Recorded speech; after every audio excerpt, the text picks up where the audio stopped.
Welcome to my channel. So ఈ video వచ్చేసి నా మెమోరీస్గానే అనుకోవచ్చు, ఎందుకంటే ఇంటర్ పబ్లిక్ ఎగ్జామ్స్ సెంటర్ దగ్గర తీసిన డే 1 నుంచి వీడియో అన్నమాట.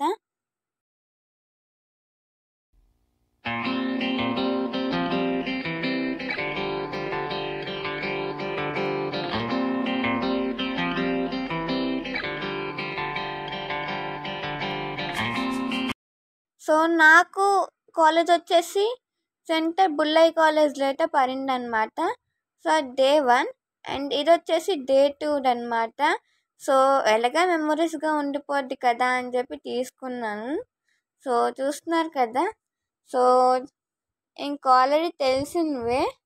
సో ఎక్సైట్మెంట్ ఉంటుంది, అలానే కొంచెం భయం కూడా ఉంటుంది కదా. సో బట్ బాగా రాశాను అండి, పర్లేదు బాగానే రాశాను. అండ్ సో చూస్తున్నారు కదా, అండ్ అలానే ఇంకా సో ఈ ఎగ్జామ్స్ వచ్చేసి March 1 స్టార్ట్ అవుతాయని చెప్పాను కదా, స్టార్టింగ్లో చెప్పాను కదా. సో March 1 నుంచి అని. సో ఇంకా అలా మధ్య గ్యాప్ వస్తూ లాస్ట్కి అయితే March 14 అయితే ఎండ్ అయిపోయింది అనమాట. సో ఇంక ఎంజాయ్ అనమాట. సో ఇంక అప్పటి నుంచి వీడియోస్ అయితే రాలేదు కదా. సో ఈసారి నుంచి అయితే వీడియోస్ వస్తుంది.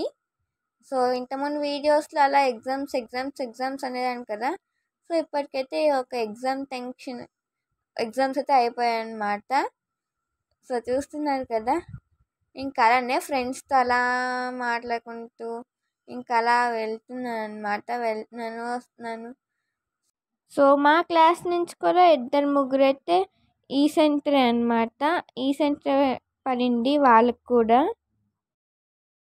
సో ఎగ్జామ్ టైమింగ్స్ వచ్చేసి మార్నింగ్ 9 నుంచి ఆఫ్టర్నూన్ 12 వరకు అయితే ఎగ్జామ్ అనమాట. సో హాల్ టికెట్లో అయితే 8:45 కల్లా ఉండాలని చెప్పారనమాట. సో 8:45 కల్లా క్లాస్ రూమ్లో ఉండాలి అని. సో ఇంకా మేమైతే ఇంకా ఎప్పుడు ప్రతిసారి 8:10 కల్లా అక్కడ ఉండేవాళ్ళం అనమాట. సో గేట్స్ అయితే 8:20, 8:15 to 8:20 లోపల ఓపెన్ చేసేవాళ్ళు. అండ్ గేట్ దగ్గర నుంచి మా రూమ్ అయితే 3rd ఫ్లోర్లో పడిందనమాట. ఇంకా అక్కడి నుంచి ఇంకా అక్కడి వరకు నడిచేసరికి ఇంకా 5 to 10 minutes అయితే పడింది. సో ఇంకా అలానే బట్ బాగుంది, కొత్తగా ఉందన్నమాట. సో ఇది వచ్చేసి లాస్ట్ ఎగ్జామ్ కదా, ఇంకైతే ఫ్రీ అయితే అయిపోయాను అనమాట. సో ఇంకా సో చూసారు కదా, ఇంకా బయట అందరూ పిల్లలే అనమాట. సో ఎగ్జామ్ రాసేసి బయటకు వచ్చేసారు అందరూ. సో ఇదే అనమాట మా కాలేజ్ సెంటర్. సో నార్మల్గా షేర్ చేసుకోవాలనిపించింది, షేర్ చేసుకున్నా. సో ఈ వ్లాగ్ కానీ మీకు నచ్చినట్టయితే please like, share and subscribe to my channel. Thank you. Bye bye.